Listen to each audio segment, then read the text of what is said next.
Hi, this is Michael Buffer, and welcome to the BoxHard Podcast. Hello, everyone. This is Mikey Garcia.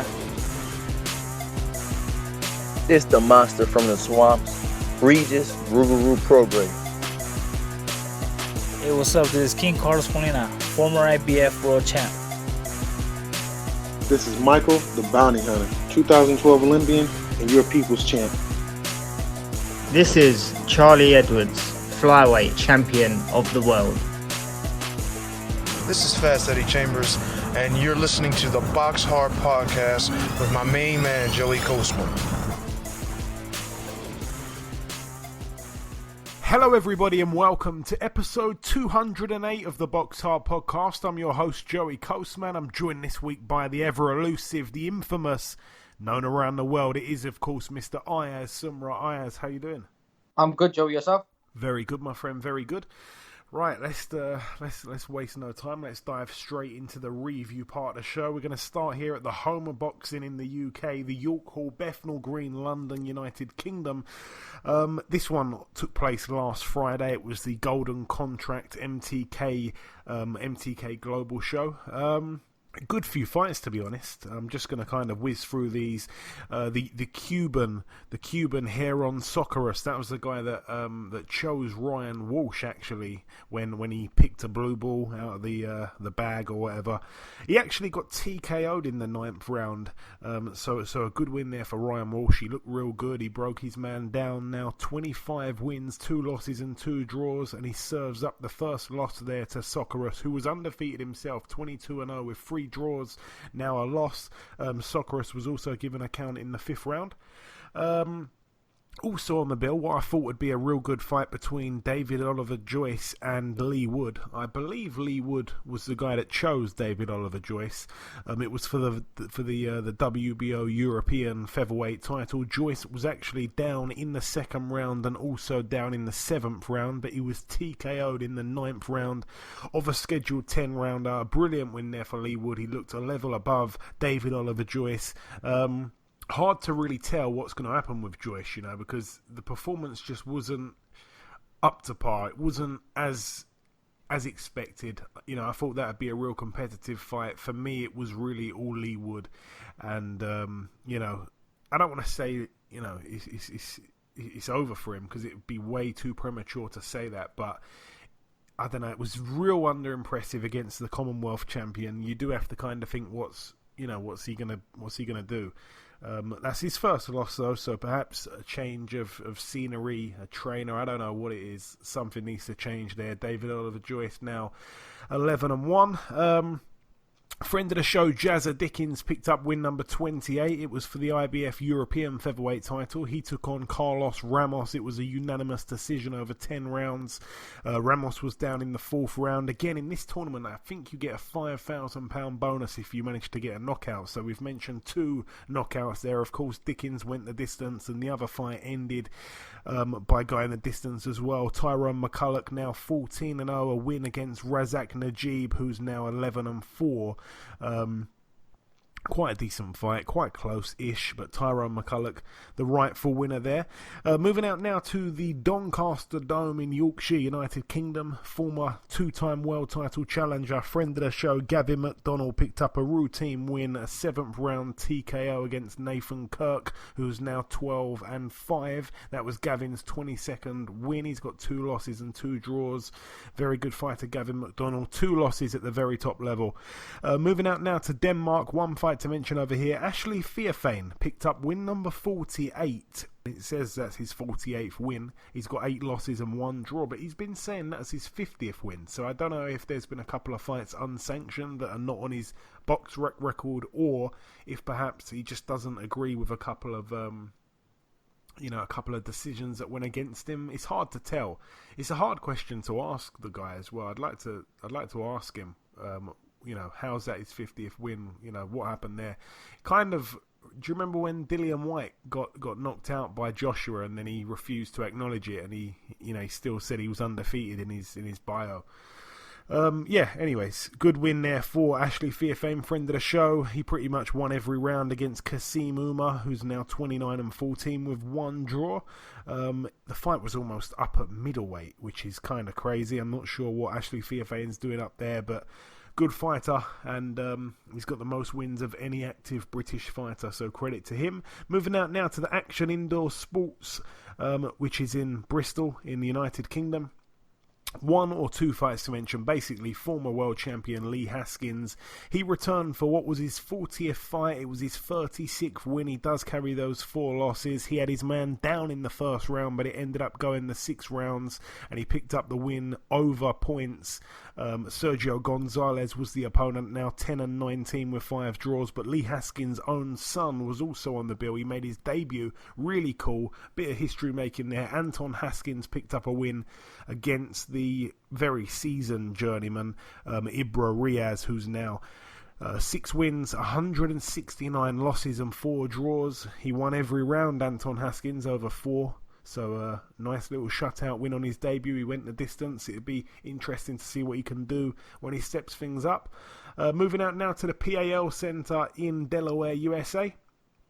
2 fights to mention over here. Fan Long Meng, the guy that beat Frank Buglioni, I think it was it last year, I think, on the Monaco show. I think he stopped Buglioni, if I'm not mistaken. But anyway, I never know why Buglioni took that fight. There were loads and loads of fights on the table, like Anthony Yard. I think he got offered a fight with him. He got offered a fight with Andre Ward, with Sergei Kovalev. They were talking about a Jose Burton rematch, and he decided to just take on Fan Long Meng for some reason, an unknown Chinese fighter, real good amateur, and he got stopped, and it robbed him from getting the paydays you'd have thought those fights would bring, and then he just decided to retire straight after. So I never understood that choice from him. But anyway, Fan Long Meng extended his win streak, now 16-0, a second round KO against Gilberto Rubio, who's now 9-9, and topping that bill, Hank Lundy, friend of the show, picked up win number 30. He's got those 8 losses and 1 draw. It was a win against Robert Frankel, a tough guy who pretty much will box anyone. His record now 37-23 with 1 draw. It was his 61st fight. Unbelievable stuff.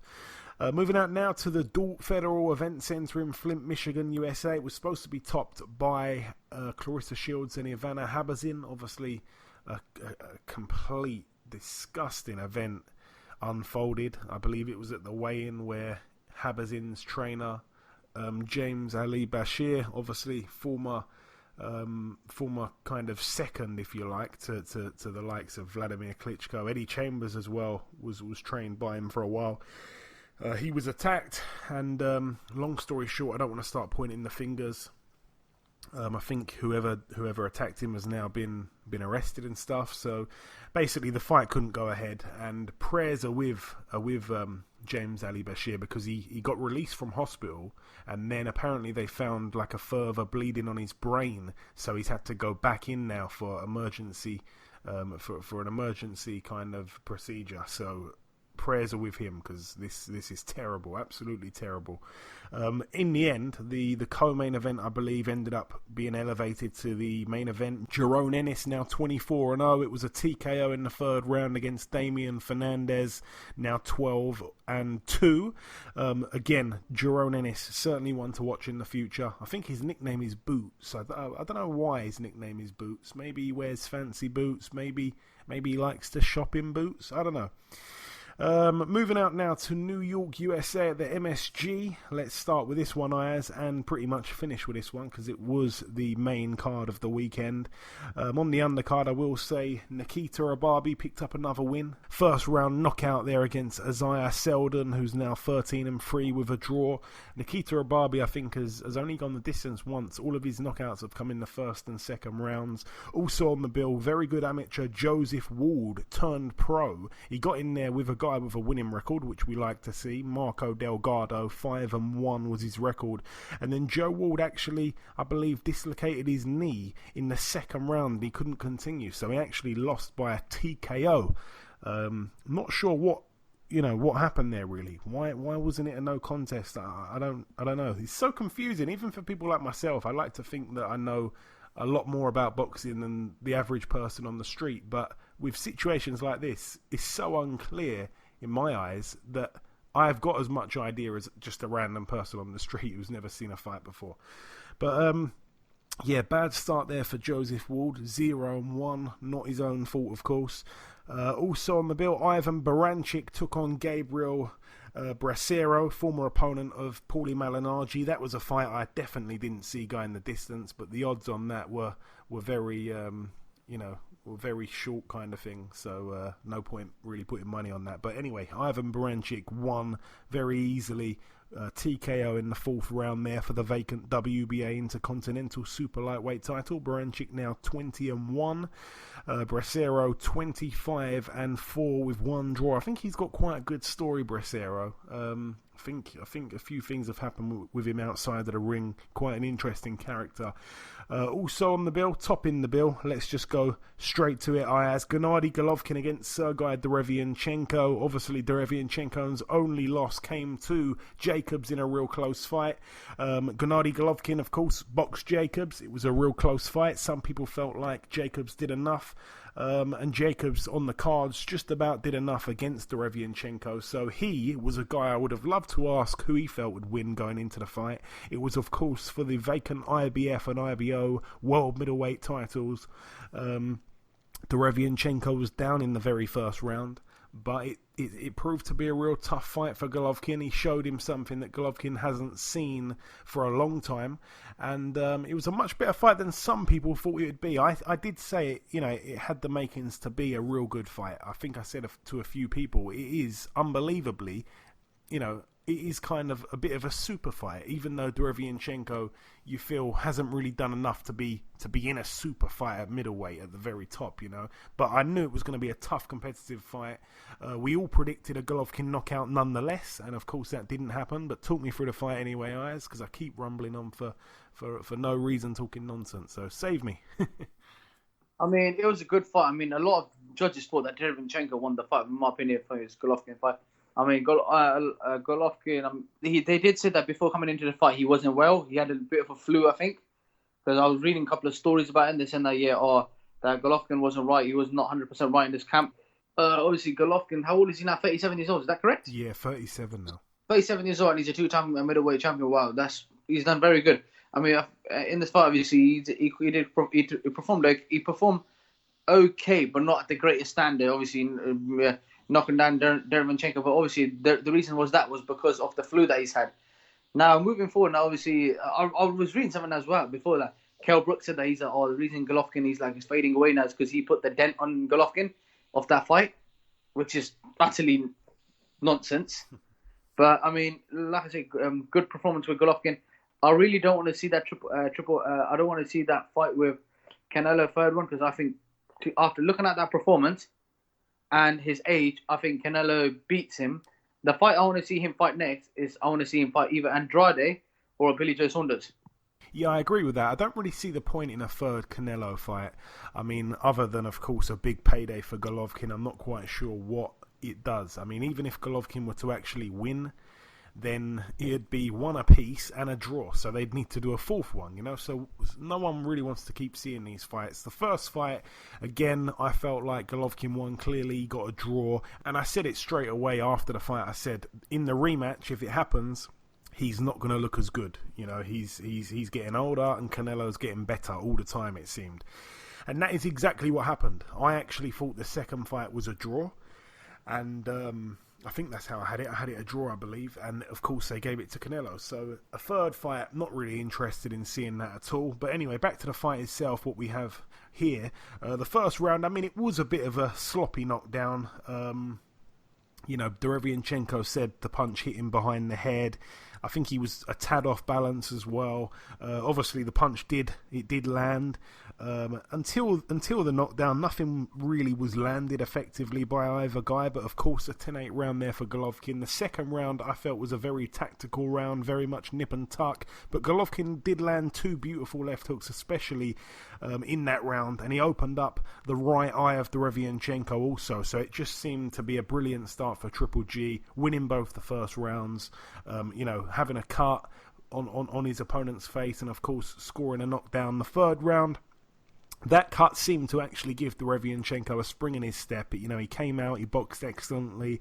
He even perhaps hurt Golovkin with a left hook to the body. He pushed Golovkin back, which we don't see often. But Golovkin did also have some moments himself in that round. But the fight was certainly starting to heat up nicely. I felt like Derevianchenko actually won that third round. The fourth round was another great round for Derevianchenko.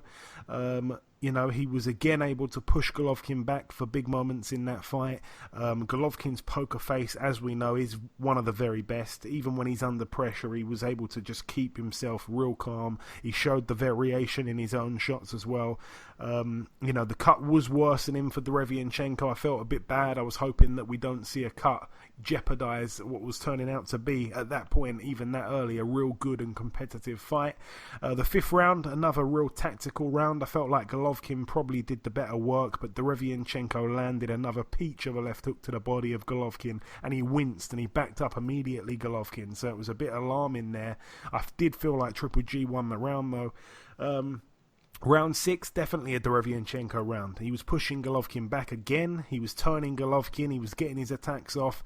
Ultimately, he outworked Golovkin. It was plain and simple. You know, of course, we know Golovkin has got one of the best chins in boxing, but Derevianchenko is such a tactical fighter. It was a real interesting first 6 rounds. Going into the second half of the fight, 7th round was a great round. Probably Golovkin nicked it. You know, I felt he was starting to get through a bit more often, but the spring in the step was still there for Derevianchenko. His movement was working. I actually had it 4-3 to Golovkin after 7 rounds. Obviously, there's a 10-8 round in the first as well, though. But Golovkin was seeming to feel the pace, even though he won the round. The 8th round, again, I gave that one to Triple G. He was starting to really step with his jab, really punch him through the target. The 9th round, again, another round for Triple G for me. Derevianchenko did have some nice moments in the round, though.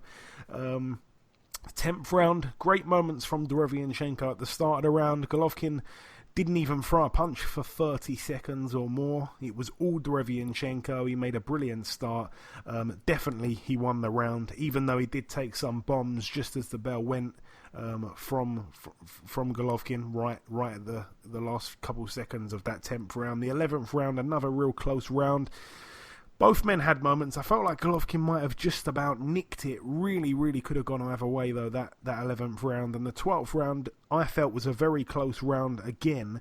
Golovkin started well. I felt like Derevianchenko finished well. And I actually gave the round, controversially, to Derevianchenko. But still, on my card, I ended up having it 115, 112. So 7 rounds to 5, but of course with the 10-8 round, that's why there's an extra point. So very close fight, very competitive fight. Derevianchenko, very much a who needs him club type of guy. He's right in that same boat as a Mati Korobov. I hope that we see Derevianchenko and Mati Korobov get other chances. You know, both men have kind of got a right to say, hey, I should be world champion. I was on the wrong end of a decision. A lot of people felt like Derevianchenko won. A lot of people felt like Korobov beat Charlo. You know, there are still brilliant fights out there for Golovkin. I'd personally like to see him in there with a Jamal Charlo. I also do like the Andrade fight. I like the Billy Joe fight, as you mentioned, Ayaz. If Billy Joe was to come down to super middle, come down from super middle. There's a lot of big fights for him still. A lot of very competitive fights. You know, this performance, just because it was a close one and a lot of people hadn't heard of Derevianchenko, the casual fans, they were looking at the record, seeing he's only had 14 fights and he's already got a loss. Not looking at who the loss was to, not watching the fight. And people were saying Golovkin's one of the most overrated fighters in the last 10 years, which is just absolute stupidity. So for me, good performance from Golovkin. So tough. Good performance from Derevianchenko. Showed huge heart in that fight. There's just brilliant fights that can be made in middleweight, not even with the champions. Like I say, with a load of guys that don't hold belts, like Derevianchenko, like Korobov. You know, Daniel Jacobs is in the mix as well. There's many big fights. But yeah, I want to see Boo Andrade tested. You know, and Billy Joe with some of the best fighters at middleweight. Obviously, Canelo kind of leading the pack at the minute, you'd have to say. But yeah, that is about it for the review part of the show. Just before we wrap up part one, the final thing to do is to welcome our very first guest. Ladies and gentlemen, please welcome the top featherweight contender. It is, of course, Mr. Miguel Flores. Miguel, welcome to the show, my friend. Hey, guys, thank you for the opportunity and having me on the show. Absolutely no problem, Miguel. So first things first, of course, your pro record currently stands at 24 wins, just 2 losses. Obviously, you've been a pro 10 years now. I want to go back, to April 20th, 2013. I mean, you were able to box there on the Canelo versus Trout undercard. Canelo wasn't quite the star he is today, but it was still, obviously a huge thing in terms of your career. You managed to get a win that night as well. What was it like boxing on a card of that magnitude? Yes, I just said I've been a pro for 10 years, so I'm well experienced, well seasoned. Yes, that night, it was an incredible night. It was at the Alamo Dome, which was I want to say about 2-3 hours from Houston. So man, it was amazing. There was, I think, that night, not even sure how many fans, 70 plus, 1,000 fans. And it was a great, of course, Canelo wasn't the star he is today, but it was a great experience. I've been around, the high level of boxing, throughout my whole career. So, just fighting at the MGM is something even bigger, but, we're aware of what we're getting into, so we're going to be ready for that. Absolutely, and we are here to discuss your upcoming fight. I do just want to quickly touch on, obviously, the 2 setbacks. Unfortunately, they came back-to-back. 2017, obviously the first loss came to Dat Nagoya in a fight that was real competitive up until that stoppage. Do you just want to give us a word on that fight for those that may not have seen it? Yeah, obviously, like any fighter, sometimes you just get caught with a good punch, and that's that. I've always said it, I have no excuses for that fight. The better man won that night. Even though I still think, he's not a better fighter, better boxer than me. It's just that night he was a better man, and all credit to him. Obviously, we went back and tried to correct a few things that we know we did wrong in that fight, and it was just a learning experience, Learning experience. I'm never going to, have any excuses for that one. And then, like I say, the Chris Avalos fight, July 2017, a fight you were winning on all 3 judges' scorecards. You even dropped Avalos in the 3rd round, and then the fight got stopped due to a cut on your eyebrow, so you lost via technical knockout. Obviously, a real harsh way to lose a fight, really. Just tell us about that one. Again, obviously, a big fight for you at that point. Yeah, obviously, right back after I lost with Gwen, that's how I have a great team behind me, Louis Cuba Jr., Al Heyman, PBC, because they got me another opportunity on the big stage on a TB slot, and we were up against a tough competitor in Chris Avalos, because he had experience. He had been in there with Carl Frampton and a lot of other big names. But, I went into the fight confident. I was controlling the fight. I had dropped Avalos in the 3rd round. I was beating him on all the scorecards. I had 3 cuts that night, and, trust me, no fighter is going to produce 3 cuts off of punches. It was just a grueling, in toe-to-toe fight, and those cuts were produced by headbutts.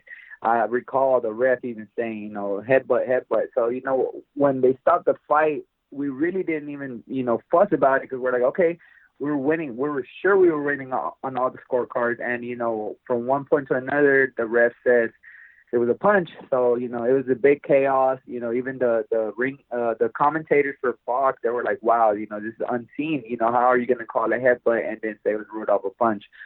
But, at the end of the day, a lot of people see that fight and say that Leo Santa Cruz beat Avalos and that Avalos beat me. But if you're a real boxing fan, if you're a real, a hardcore boxing fan, that that was a fluke. That's a fight that I really should have won, by technical decision. Because, it was just a matter of time, for Avalos to fall out. But, at the end of the day, that one, I could tell you, it just slid on right off. At the end of the day, I know I won that fight, and it wasn't that hard, but it was a good experience as well. Yeah, like I say, a harsh way to lose. It's, we see this time and time again in boxing, not the fairest sport in the world. I do want to add, Miguel, I want to inform our listeners of something that they may not know about your journey. Not all boxing journeys are happy ones. It's been well documented that before you even turned pro, obviously a tragic event occurred in your family. I understand it must be an incredibly sensitive subject, but what can you tell us about the situation, obviously, with your brother, Miguel? Yeah, obviously a lot of people, they question if if I'm able to talk about that. And of course, my brother's part of my team, part of my life, and he's part of the dream. I always want to bring my brother's story with me because, if it wasn't for him, I wouldn't be here. Obviously, it was a tragic event, but, that was I never doubted it to keep going after he passed away. I was only a kid. I was 16 getting ready to turn 17, but I never doubted in my mind that I want to continue the sport. And, I kind of took on his dream and my dream and put it together.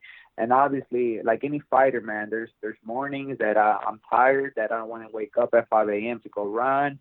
There's times I'm tired, but just thinking about my brother and thinking about my whole family, it's just motivation. I have 2 kids of my own. I have my nephew. That's my brother's kid. I have a family that I have to, support. So obviously that pushes me, that's fuel for me to keep going, and like I said, it's a dream that both my brother and myself had since we were kids. And I'm one step away from fulfilling that dream and making it all possible. Obviously, we know that Leo is a great fighter. He's not a 3-division world champion for anything, and he's a high-volume puncher. So I know I got to bust my ass in the gym to be able to stand up to that punch output and, compete with him. And we're doing that. We're working very, very hard in the gym to compete with him. Oh, that's excellent, man. And I'm sure, again, your brother gives you that extra motivation that an underdog needs in a fight like this. Perhaps this is written in the stars. Miguel, remember, you've been a pro 10 years now. 10, it's a lucky number in the sport at times. Maybe this is your time. You mentioned there the fight takes place November 23rd, the Wilder vs. Ortiz 2 undercard. Leo Santa Cruz puts his WBA Super World Featherweight title on the line. Have you watched much of Leo then coming up? I'm guessing you probably have. You mentioned there about his punch output. A very good fighter at the weight. Yes, obviously. I mean, I've been following Leo since my younger days. Ever since he started. I remember his brothers used to fight here in shows in Houston when Top Rank was promoting shows here in Houston. His brother, Armando Santa Cruz, he fought a few times here. So I followed that family since I was a kid. It's nothing new to me. I followed them. Obviously, some people know that we're from the same state in Mexico, from Michoacan. So trust me, I used to see him because we were from over there. So I know what he's like. I mean, even though we do study, but I don't have to do much because we know what Leo is like. He obviously throws a lot of punches. Later in the years, he's tried to box a little bit, but we're coming up with a great game plan, to offset that. And like I said, there's no easy fights in boxing, especially at this stage. And I know what I have to do to compete. And obviously, I'm not here because of the fights I've lost. I'm here because of all those 10 years that I've put in work in the pro ranks. And, everything I put in, all the work I put in the gym to get me to this point, I know nothing was given to me. And I want to ask you a couple of other little things kind of off subject. I want to ask you, Miguel, have you sparred with many big names over the years? I always like to ask this to people that I speak to for the very first time because sometimes I get a real strange name come out of somewhere and it just really intrigues me. Any big names you sparred with over the years that we may know? One mutual guy that actually comes to mind, and he was real well-rounded pro, was Rocky Juarez. I remember going to the gym and watching my brother spar him. I was young, and you fast forward about 10 years, I was sparring Rocky Juarez as well when I was about 18, 19 years old. They called me to spar him. It was crazy, because I'm like, man, this is the dude I used to watch my brother spar with. Obviously, my brother sparred him when he was in his better days, when he had just came off of the Olympics. But I got him. I caught up with Rocky, when he was a little bit, older in his age. But still, man, it was always great work with Rocky Juarez. I learned a lot from him. He fought big names. So obviously, I learned a lot from Rocky Juarez. Also, another name I sparred was Guillermo Rigondeaux. That guy was a killer. He was, one of the best fighters I've been in the ring with. He's just impossible to hit.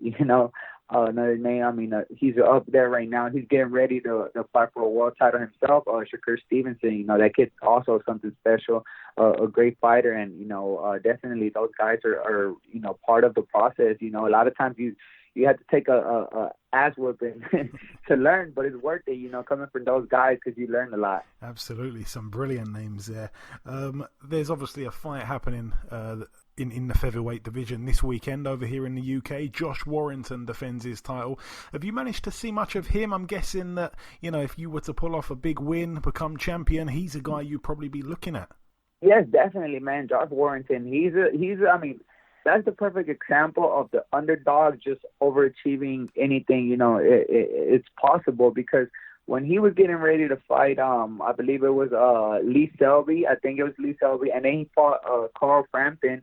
Nobody gave that guy a chance to beat him. Obviously he came out, and man, he's another guy that throws a lot of punches. That's very, very active, and I think he hurt Carl Frampton, a few times in that fight. Nobody thought he could hurt Carl Frampton.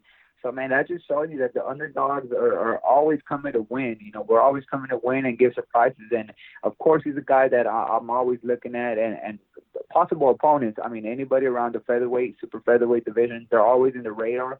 We're always because even though I'm a fighter, I'm also a fan of the sport. So, of course, I watch those big fights, Carl Frampton, Josh Warrington, Lee Selby, all those guys around our division. There are guys that I'm always looking at. And I want to get your prediction on the main event. Wilder Ortiz, the rematch. Obviously, the first fight had some real good moments. I mean, I've got no idea how Wilder stayed on his feet after Ortiz went for him on that onslaught he had. Intriguing fight. How do you see the rematch playing out, though? Yeah, obviously, when you're dealing with Deontay Wilder, it's going to be you're like on the edge of your seat because you're just like waiting for that big knockout punch to come. But then you have Luis Ortiz. He's a great boxer. Comes from the Cuban boxing school. I've always said it, man. That's the boxing school I admire the most. The Cubans, they're so technical sound, so hard to hit. So I want to say you have to give the edge to Wilder because he already beat him once. But, in the heavyweight division, that's the exciting thing about it, that one punch. I mean, in boxing, one punch could change a fight around. But, I think we have to favor Deontay because he already got the win. And, he's always, positive. And, I mean, we were at the press conference and just the speech he gave out, it's just motivating. But then I was looking over at Luis Ortiz, and the look he had on his face was just like a grin, like he was ready to roll right then and then. So it's going to be an exciting fight. I mean, I'm just blessed to be, part of it. The heavyweight championship of the world, I'm there. MGM Grand, I mean, like I said, one step away from the top of the throne. And talking of heavyweight rematches, I'm asking this question to everyone that we're speaking to over the last few weeks. Joshua Ruiz, I'm guessing that you're probably pulling for Ruiz in the rematch. How do you see it playing out, though? Obviously, the first fight, I think no one gave Andy Ruiz a chance. Obviously, that's another perfect example that the underdog, always comes to fight. That nothing is written in boxing, and obviously we know that Joshua possibly could have got overconfident. He saw a short Mexican kid, little chubby, and he's thinking like, okay, this guy's here for a payday. But obviously, in boxing, you can't ever be too confident. Right now, the way I see things is once again, man, the first fight, if you were a real boxing fan, you knew it was a 50-50 fight because we knew Andy Ruiz could fight. If you were a casual, you would see the guy and you're like, oh, this guy's not winning. But boxing fans knew it was a 50-50. And once again, I think it's a 50-50 fight. Why? It's just something like the Roberto Duran and Sugar Ray Leonard fight. I mean, after the fight, Duran won, he went out and, doing all these crazy things. And I think Andy did a little bit of that, and we saw Joshua in the gym grinding. So, I know Joshua wants to get that back. Obviously, he's becoming a lot more focused. He knows what he's getting himself into. But, Andy Ruiz, he's good speed for a heavyweight. So it's another 50-50 fight, of course. I think I'm leaning for Andy Ruiz on that one just because his confidence is there fully. And I think he broke Joshua's spirit in that last fight. Yeah, very popular opinion. Even this side of the pond, a lot of people siding with Ruiz to do the job once again in Saudi Arabia. And finally, the last question for you here, Miguel. Who is your favourite? I'm putting you on the spot a little bit here. Who would you say is your favourite UK fighter of any era? It can be a guy still boxing now. It can be a guy who retired many years ago. Who comes to mind when I ask you that question, sir? Man, it's crazy because I've heard it and I've seen it that the UK fans are hardcore. Obviously he had some great fighters, but I mean, does Ricky Hatton count as a UK fight? He's from over there from England. I think he's one of the best to ever do it. He's a great volume puncher, just keeps coming. Even in his decease, he always kept coming. So really liked, the way he fought. And obviously now in the later days, you have a lot of great talent coming up. I like, obviously, Frampton, because I study his fight a lot with Leo, and he's the one that, kind of, gave Leo the hardest time in his career. So he's up there with them, too. Yeah, two very good fighters. And finally, just before I let you go, Miguel, I just wanted to kind of throw it over to you if you've got a closing message for our listeners at all. And also, just give us your social media handles so people can follow you as well if they're not already following across all social media platforms. Yes, definitely. I just want to thank everybody that's been supportive since day one. All my friends, all my family, my kids. I do it for them. Obviously, the naysayers. I mean, I want to thank them because, believe it or not, the naysayers are motivation for me. I think I want to prove these people wrong. I want to give them a hard look after the fight and tell them y'all were wrong. Just thank everybody. Tune in November 23rd in Grand Las Vegas. It's going to be a show. Like you said, the heavyweight division is going to be popping. We're going to produce a great fight. We're going to try to steal the show. And obviously, you follow me on social media, Miguel Flores on Facebook, Twitter, and Instagram. I have my nickname, at @L_Michoacano 2. You guys can follow me on there. And obviously, we're always uploading videos and, keeping up with our training camp. You catch a few pictures, a few clips of our training there as well.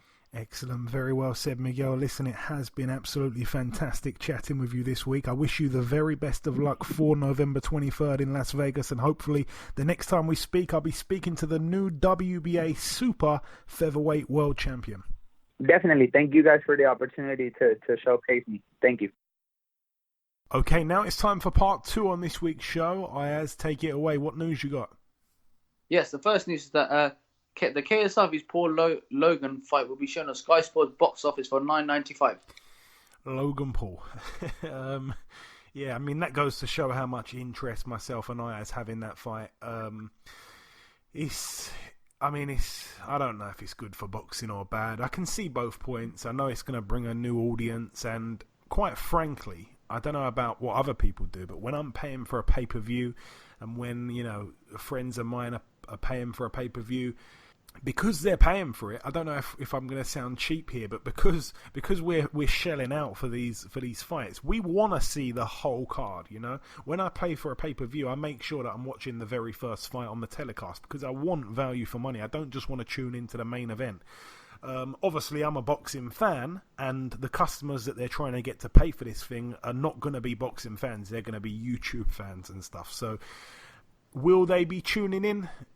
Some of them probably will, some of them probably won't, to be honest. But even if 10% of them tuned in to the Chief support, because you do have to tune in to know, someone has to tune in to know when the main event's going to start. So people will be watching the Chief support, Billy Joe Saunders and stuff like that.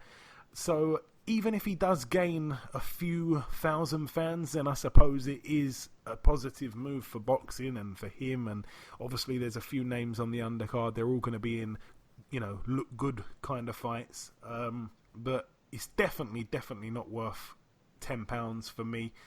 I am not going to be watching that one. I don't know about you, Ayaz. Are you going to be putting your hand in your pocket and paying £10 for that? No, because I don't think that fight shouldn't even be pay-per-view. There's only reason because Eddie Hunt's promoting the fight.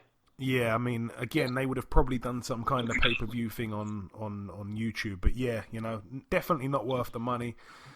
Quite crazy to see a genuine world title fight on the undercard. 1 or 2, I think, are on the undercard.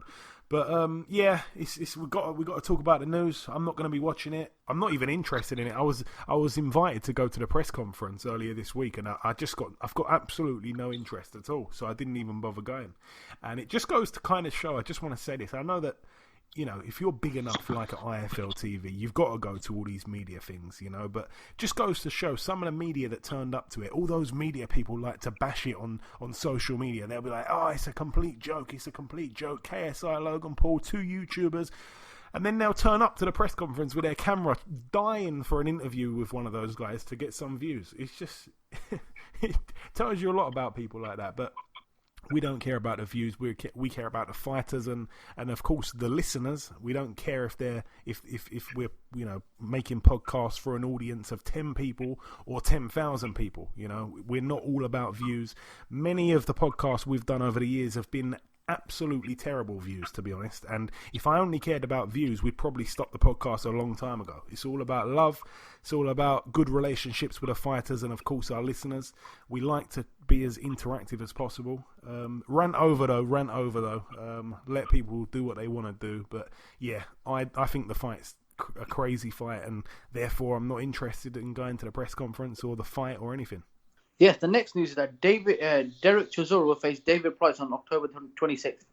Yeah, obviously Joseph Parker had to pull out. I think we might have said that on last week's show. I think he got bit by a spider. I spoke to him just briefly. I just basically sent him a message saying I'm sorry to hear what happened. I'm absolutely gutted. And he was way more gutted than me, Again, I said it to him when we had him on the show a few weeks ago. I said to him, and I said it on the show myself, I felt like he would win that fight hands down. I felt like that'd be a brilliant win for him, and the perfect kind of, the perfect thing that he needs right now in his career to boost him up once again. In steps David Price, though. It's been announced earlier this week. I'm not surprised at all. When I saw what Eddie Hearn had said in an IFL TV interview, he basically gave a short list of names. Michael Hunter was on that list. Of course, I spoke to Mike. That didn't really seem like it was seriously going to happen. He's supposed to be on the AJ undercard. He's only boxed, I think, just over a month ago, so it's not really the right kind of thing. But he would have fought him. He would have fought. He'd fight anyone on 2 weeks' notice. Michael Hunter. He's a throwback fighter. But yeah, it wasn't to be him. And then when I looked at the other names, I think they were considering Otto Wallin. I mean, of course, he's not going to be ready after fighting Fury again about a month ago. Some of the other names were terrible, to be honest. I know that the Shannon Briggs thing was only for a bit of banter. It wasn't like it was ever serious. But out of the other names, I just looked at it and thought, you know what, it's going to be David Price, isn't it?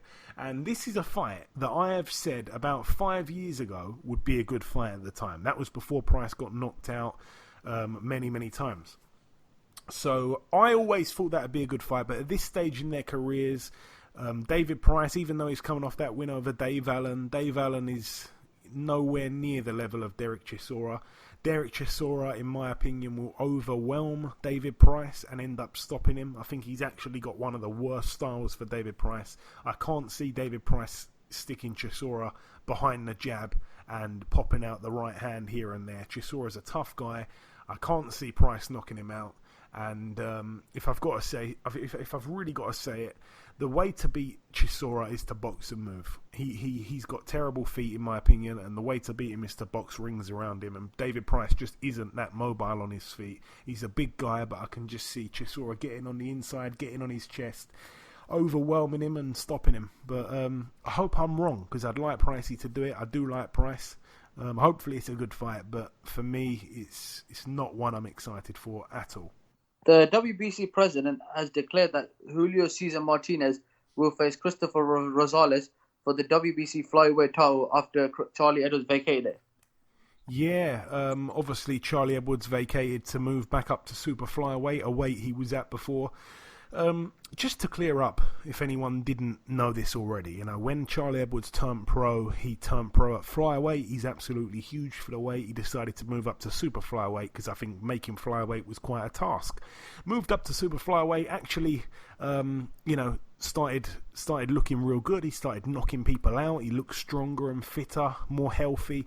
And then he went back down to flyweight simply because the chance to fight for a title presented itself. He won the title, of course. He defended it once against the Spanish guy Moreno, and then he obviously got in there with Julio Cesar Martinez Aguilar, the guy that stopped Andrew Selby, and we saw a little taster there of the Mexican. And the Mexican, even though he lost every round to Andrew Selby, he started fast against Charlie Edwards, and Obviously, we know what happened. I think Sonny Edwards said it himself. He said that we were a bit lucky to walk away with the belt because, it seemed like the fight was only going one way. So Charlie had a chance right there, to decide and kind of make the shot, call the shots on what his next move was going to be, and he could still remain champion while he made that decision.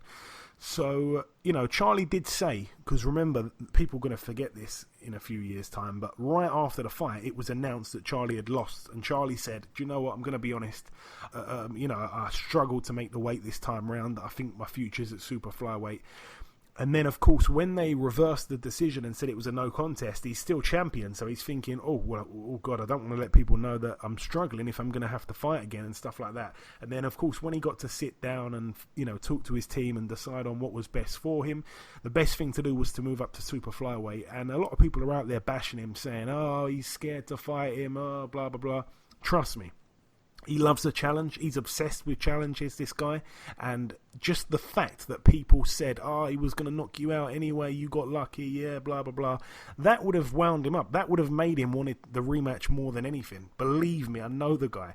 But, he's posted a few pictures of what he looked like, I think maybe a week or so, or a few days before the weigh-in, and he was overweight by a bit, and he was really dry, and he absolutely looked awful. He looked ill, actually. So, I think it's the right thing for him. He always wanted to be a multi-weight world champion. He was never satisfied about just being a one-weight world champion. He always said it, I want to be a multi-weight world champion. This is his chance to do it. He's a guy with big ambitions, big dreams, and he's on the road to making those dreams come true. He's already done amazing things. And you can't help but really support Charlie Edwards. He's a good guy. A lot of people were hating him when he was coming up for some reason. I never understand that. We've seen the true character of him now, or at least the fans have seen the true character of him now. Very good guy, very humble guy. Will help anyone, and he deserves this. And hopefully we get to see that Cal Yafai fight at some point, because now the fight, I'd say, is probably a bit easier to make. So hopefully we get to see it. It's the right time, I feel, and hopefully we get to see it. But yeah, credit to the WBC for also doing the right thing by Julio Cesar Martinez. He gets a chance against Rosales, the former holder of the belt. It's actually going to be a real good fight, I think, because Rosales is tough as hell.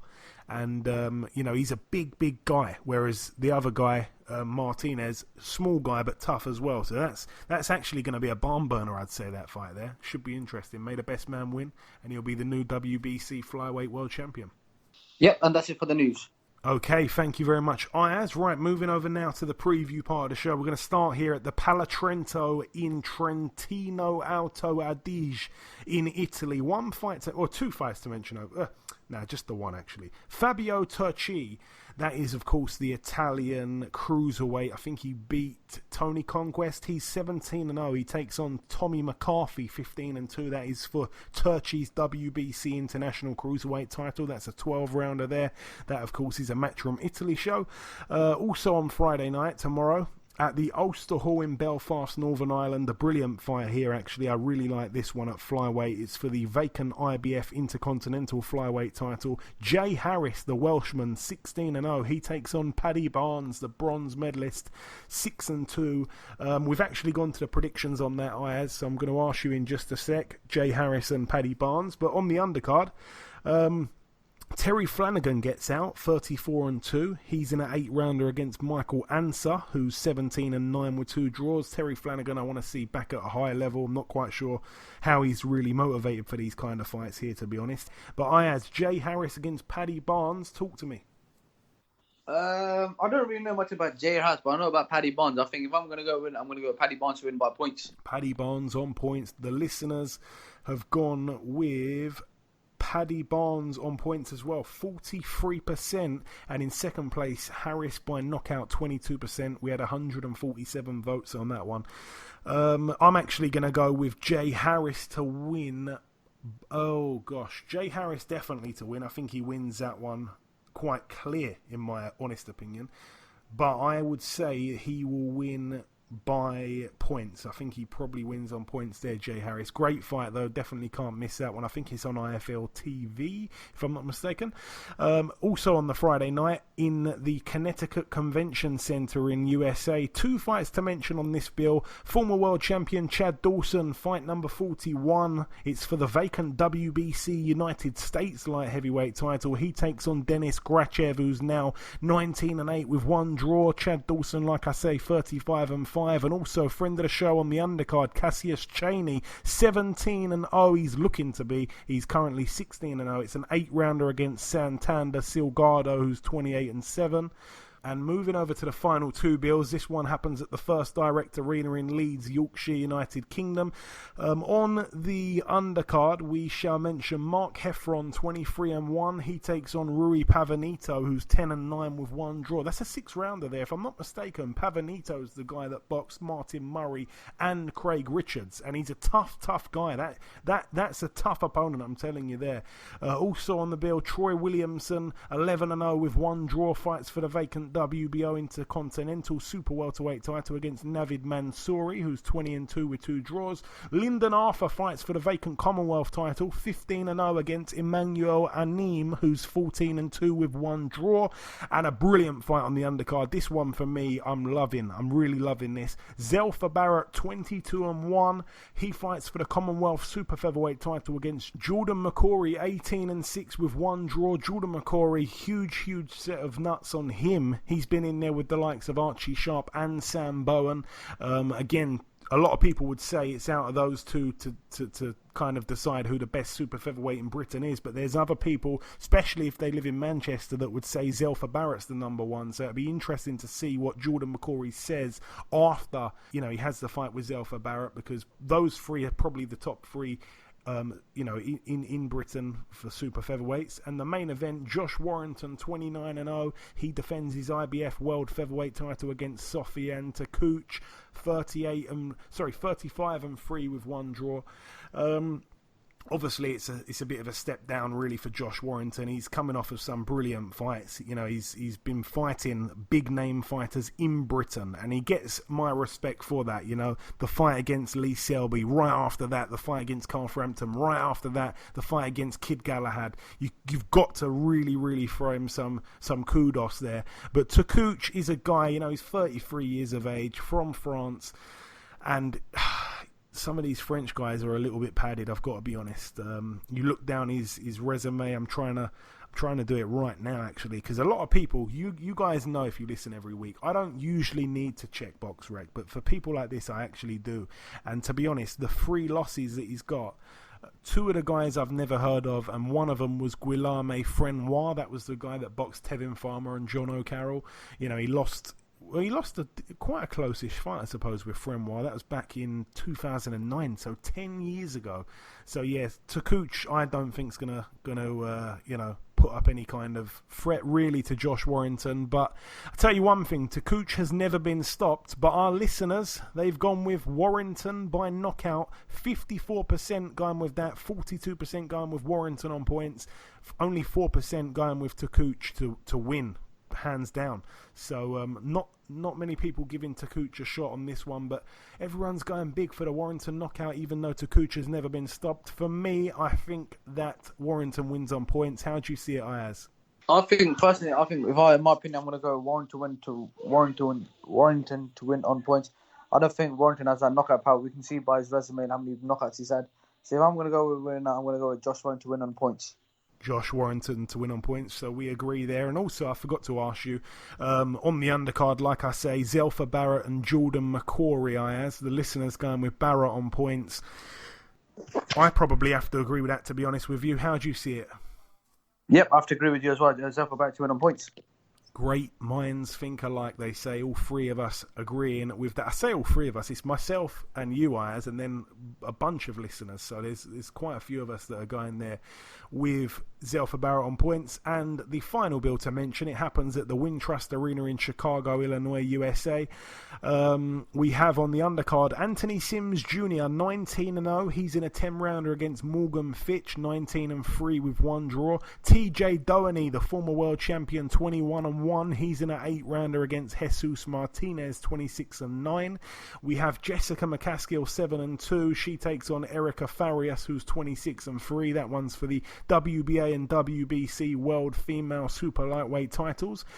Dimitri Bivol's on the card. It's kind of gone under the radar almost. I haven't even heard people talk about it. It's 16-0. He defends his WBA World Light Heavyweight title against Lenin Castillo, who's 20-2 with one draw. Castillo gave quite a tough fight to Marcus Brown, if I'm not mistaken. I think he had Marcus Brown down in that fight. He's a good fighter, but he shouldn't really be able to trouble Bivol in any kind of way, to be honest. Bivol looks like possibly the best at light heavy. And of course the main event, we're going to have to mention it at the very end of the show when I'm signing out, because right now it's still up in the air. Alexander Usyk, 16-0. He will be fighting. He's in a 12-rounder. It was supposed to be against Tyrone Spong, who had a record of 14-0, but of course VADA have alerted everyone that they've found something. I think maybe one or two things in Spong's in Spong's drug test. So Spong is out, and I think a replacement opponent will be confirmed by the time we've wrapped up the show in its entirety. So we can't do predictions on that. We can't really even talk about that. So if you want to hear about the thoughts on Usyk's fight, then you'll have to tune into next week's show, unfortunately. Hopefully the opponent is a good one, but like I say, it will probably get announced at the very end of the show, so I will mention that on my own. But that is about everything for the preview part of the show. Just before we wrap up part 2 and finally end everything, the final thing, of course, is to welcome, as always, our second and final guest. Ladies and gentlemen, please welcome the former multiple-time world champion. It is, of course, Mr. Robert the Ghost Guerrero. Robert, welcome to the show, sir. How's it going? Very good, my friend. How are you? Doing great. Excellent, man, excellent. So, Robert, first things first, I'm a big admirer of yours. I want to revisit a couple of big moments throughout your career. I want to start, actually, December 2nd, 2005, your first career loss to Gamaliel Diaz. A close fight that you lost via split decision over 12 rounds. Obviously, 6 months later, you came back in the rematch to knock Diaz out in 6 rounds. I'm a big believer in your first loss in boxing being a make-or-break moment for a lot of guys. Do you believe in that too? And if so, was that early loss a blessing in disguise, looking back now, all that way? Oh, definitely it was. Being able to come back and knock the guy out that actually edged you out on point. Yeah, I mean, for sure, I believe it's a make or break fight too, because you don't know what a fighter really does until he reaches adversity. And it goes to show, if you come back off of a loss, especially early in your career, it just shows what kind of heart and what kind of dedication you have. Absolutely. And of course, after that rematch, that win earned you a shot at the IBF Featherweight World Champion, Eric Aiken. The best achievement in boxing, of course, is to win a world title. The best way, some people say, to beat a man is to make him quit. Describe the moment that you checked both of those boxes in just one evening. Yeah. I was so determined, to win that world championship. Eric Aiken, he said a few things that kind of rubbed me the wrong way, where, I just felt like he was overlooking me and felt that I didn't deserve to be in there with him. So, I wanted to punish him. I felt I could have knocked him out earlier in the fight. And I actually told him during the press conference that he better knock me out, or not, I'm going to put a bad beating on him. And, that's what I went out there and did. Went out there and went to work and started with a nasty body attack and brought it back to the head and just kept that constant pressure and just banging away. And, after a few rounds, he just had enough and didn't want to come back out no more. So, it was one of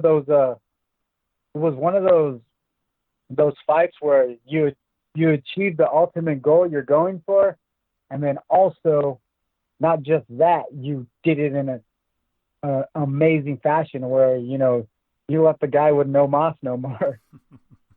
The cherry on top of the icing on top of the cake. Yep. And again, your resume is a real deep one. Wins back then over the likes of Malcolm Klassen, Joel Casamayor, Andre Berto back in 2012. Please talk me through that fight there with Berto, Robert. That's arguably probably your best win, I'd say. Oh yeah, definitely. It was one of the awesome wins, especially against a guy like Andre Berto, whose stature was incredible. One of the biggest guys at welterweight, fastest, strongest punching guys, and to get out there and exchange with him on the inside, the outside, box him, and just to put in that type of work and that type of result. I mean, it was amazing. It was an amazing fight.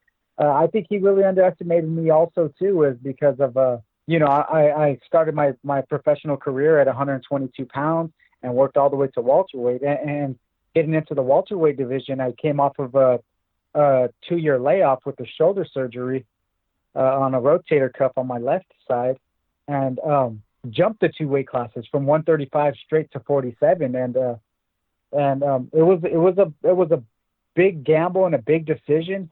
But it was incredible, to go out there and beat a guy like Andre Berto and just dominate the fight and I mean, leave him the way I left him. I mean, it was one of those memorable fights, not just for myself but for the fans. It certainly was. And of course, after that fight, you called out Floyd Mayweather. You managed to get what you wanted. The Mayweather fight took place May the 4th, 2013.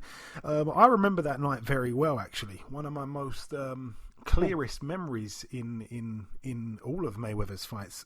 It was a very different night for me, of course, than yourself. I remember staying up with a bad migraine. I ordered some pizza and I stayed up to the early hours of the morning to watch that one. But just describe for me what it was like to be in there with arguably, the best fighter of this generation, Robert, and to really give him a run for his money in the early rounds, especially. It was incredible. I mean, it was incredible. First 4 rounds. I mean, I was doing great. I mean, went out there. Was counter-punching, did some great stuff, hit him with some nasty body shots, and I think the body shots is what kind of put him on his bike and made him just say, heck with this. I'm not going to exchange with him. I'm just going to outpoint the guy and touch him and get out of there. And, that's what he did. But just the magnitude of the event, the media tour, all the press conferences, the all access, I mean, it was incredible. It's an experience of a lifetime, and to be in there also with one of the best fighters in the history of boxing, and to give him a run and to get credit from him to where they go, you cruise to an easy victory, and him in the press conference just go, that was not easy. I had to be on my game every second of that fight. It's nice to hear that, you get that respect from a fighter like Floyd Mayweather. And, it's one of those fights that I'm happy with, because it's going to go down in the history books as being in there with possibly the best ever. And, in his last couple of fights before he retired. Absolutely. And, I remember in the ring afterwards when they interviewed you, and you showed a load of class after that. You were praising, praising the Lord, and just kind of using that moment, using that if you like, spotlight on yourself to just spread a bit more positivity, which you always do. That was just a real moment of class. That kind of, I think, made a lot of people like you even more, after that, because you put on a brilliant fight, and then to come out and say what you said afterwards was brilliant. The very next fight you had, not a guy with a huge name, but Yoshihiro Kamagai, arguably the toughest man in Japan. What a fight that was as well. Oh yeah, definitely. That was an incredible fight. To this day, that was one of the toughest fights I've probably been in was with Yoshihiro Kamagai. Him getting the opportunity to put himself right in those big fights with the guys like Floyd Mayweather, the welterweight division, how packed it was, Garcia, Thurman, all these guys are in there. And, with Kamagai, he was ready to go. I mean, he did everything he had to do. And then the venue we were at also too in Carson, California, here in the States, where the ring is like I think it's probably the smallest fight ring in America. So and the crowd is just there's something about that crowd where it just you're inspired just to go out there and just put on a show, and it's outdoor, and it's pretty much a tennis arena, so like everybody's like on top of you, and I mean it's just an incredible atmosphere, and went out there and banged it out with him, boxed him, banged it out, boxed him. It was a tremendous fight, for 10 rounds, and man, it was one of those fights that the fans loved and appreciated big time. Yeah, it certainly was. I mean, that guy, he was never in a bad fight. He was, like I say, such a tough guy, camera guy. Certainly a guy who I feel would be in the who needs him kind of club, because he always brought a fight with him. Obviously, after that, Robert, you had a bit of a rough patch. You boxed 5 times. You lost 4 of the 5. Those losses against Furman, against Danny Garcia, against Peralta, and of course against Figueroa. And then you decided to retire. Now, what actually made you do this U-turn on your retirement, Robert? Because I know that you're a smart guy. Everyone in boxing knows it's not a good idea to hang around too long in this game. So my question is, what made you do a U-turn? Just not being done yet. I felt I sat back and took the time off and announced retirement. Didn't want anybody picking at me about boxing or anything like that, and really got to sit back and assess myself. I mean, it was just fight after fight and big fight after fight. And I mean, I was always back in the ring, within like 4 months, not even giving my time to relax, recover, assess myself, what I'm doing wrong. And, I was able to sit back and do that and really look at it and see what I'm doing wrong. What I'm not doing, what I'm supposed to be doing to be ready for fights. And, the time off really kind of threw me in that loop where it was like, hey, man, I'm not done yet. I really got the chance to look back and see what I was doing. And I was pretty much half-stepping, in these big fights. The bigger the fights got, it seems like I wasn't preparing the way I was supposed to be preparing for these big championship fights. I stopped going to training camp. I was training back at home, hanging around and not wanting to leave and seclude myself and be 100% prepared. So, that type of stuff at the championship level it's unacceptable. I mean, you could get away with some fights, but when you're in with the best fighters in the world, you got to have the best training and the best preparations. And I wasn't doing none of that. So, I just felt I wasn't done yet. I feel great. So I, decided to make that last run. Yeah, I mean, it's proved to be pretty good so far. You've returned 3-0 in your return, 2 KOs. I get on pretty well with Omar Figueroa. I was messing around with him. I said, how on earth did you beat Guerrero, and then in all the inactivity that you had, Guerrero retired, came back out and fought on the Fury Wilder undercut before you've had another fight afterwards? But, yeah. Funny stuff. What is the long-term goal with this comeback here, Robert? Are you trying to make another run at a title at 147? Obviously the division's on fire right now. Oh, definitely. Looking to make that run at 147 and win a world championship again. And the ultimate goal is to try to be the unified champion. Spencer's that unified champion right now. And, but it's about that hard work and proving myself and being right back and getting myself right back in line. And, so far so good. And I'm excited about it. And you've been very active in this comeback. Have you got a date just yet for your next fight at all? Any kind of month in mind?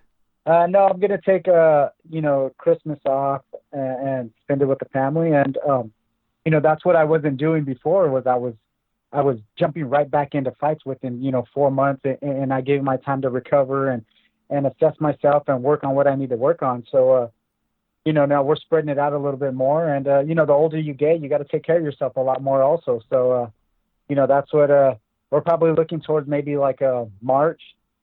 somewhere there, March, April. So, I'm excited about it though, and be ready. That's all I can say. Be ready for sure. And who do you see, in your honest opinion, Robert, as the kind of number one guy at the moment at 147? If you had to say out of Spence and Crawford, that seems to be everybody's number 1 and 2. Who do you see number 1 and 2 out of those guys? Well, I mean, on paper right now, I mean, it's Spence for sure. He's the unified champ. Just beat Porter, beat Mikey Garcia. He beat Kell Brook, and I mean, his resume is just it's deep right now, and proof is in the pudding. He is the unified champion right now, and it's a matter of Crawford just getting those fights. But I think if you look at his fight style and styles make fights, I think their matchup is an incredible matchup. I really feel it comes down to them two fighting each other to see who's the number one guy right now. That's a fight we'd all love to see, of course. Hopefully it does happen at some point. Those two fights I would love to see standing across the ring from me. Yeah, I'm sure you would. And coming down to the last couple of questions here, Robert, I'm going to put you on the spot a little bit here, but I must ask this question to everyone that we speak to from overseas. Who would you say is your favourite UK fighter? It can be from any era. Who springs to mind when I ask you that question? Favourite UK fighter, any era? My favourite UK fighter right now, I think I like Billy Joe Saunders. Ooh, okay. What about him? What about him do you like? Obviously, he's a southpaw. Yeah, southpaw. I mean, he comes to fight. He's in there. He's slick. I really think his style. I mean, the way he moves. He's a puncher, boxer. He mixes it up, can box on the outside, come on the inside. He's really slick. I just like the way he fights. Okay, yeah, I think we've had Billy Joe Saunders' name said a few times. Very good fighter, of course, still undefeated. Many big fights as well for him, whether he decides to stay at super middle where he is at the minute or move back down to middle.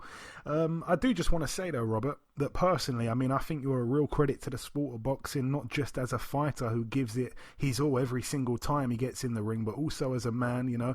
I really respect what you stand for, and you really are, I feel, one of the few role models that we have in this sport. I do just want to let you know, though, that everyone in the UK, I'm not sure if you're our favourite Guerrero. A lot of people love Ruben. Your father's a bit of a legend over here. Yeah, everybody loves him here in America too. He's a character, and people love that, the way he entertains and the way he comes out, and he's that old school lowrider guy. He's a ball of energy, and he loves it. So he loves the fans out there too. I mean, he really cherishes all of them that love to watch him. Yeah, we do love to watch him.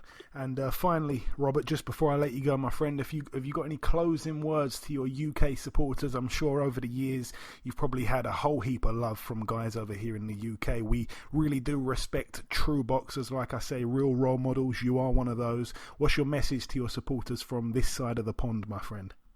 Just thank you for all the support.